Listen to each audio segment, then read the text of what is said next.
about Billy Collins because I bought these CDs that are recordings of Dylan Thomas that he made in 1952, reciting his poetry and stories. And Billy Collins, I fell in love with the sound of his voice. And actually, one of the poets here, Laura, has a voice that's very similar to Billy Collins in his cadence. Anyway, so I finally just Googled him, and I find out that he's a poet. Of course he's a poet. And I find out that he was the Poet Laureate of the United States from 2001 to 2003. So I immediately went to Amazon to see if I could find some CDs of his poetry. And I was able to find a CD of Billy Collins reciting his own poetry. And when I listened to it, I just fell in love with the sound of his voice. And he has a very, very droll sense of humor, wonderful personality. And this particular poem is called The Revenant.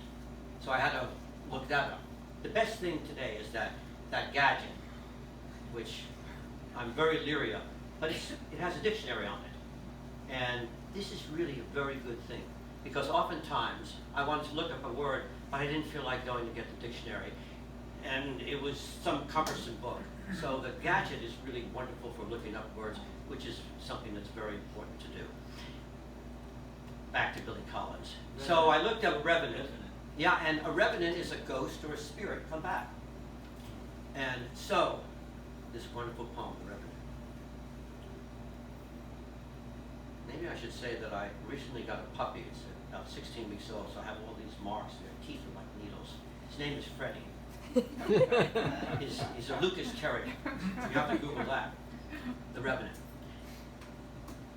I am the dog you put to sleep, as you like to call the needle of oblivion.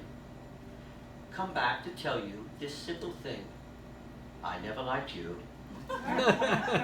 Not one bit.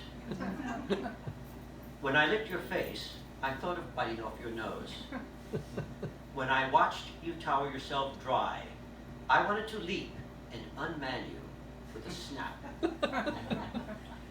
I resented the way you moved, your lack of animal grace, the way you would sit in a chair to eat, a napkin on your lap, knife in your hand. I would have run away, but I was too weak. A trick you taught me while I was learning to sit and heal. And greatest of insults, shake hands without a hand. It's pausing. I admit the sight of the leash would excite me, but only because it meant I was about to smell things that you had never touched. You do not want to believe this, but I have no reason to lie.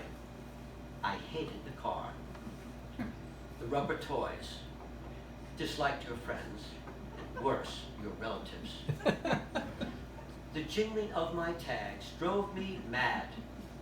You always scratched me in the wrong place. All I ever wanted from you was food and clean water in my metal bowls. While you slept, I watched you breathe as the moon rose in the sky. It took all my strength not to raise my head and howl. Now, I am free of the collar, the yellow raincoat, monogrammed sweater, the absurdity of your lawn.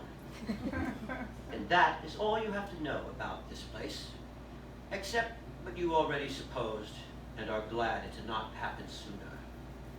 That everyone here can read and write. The dogs in poetry, the cats and the others in prose.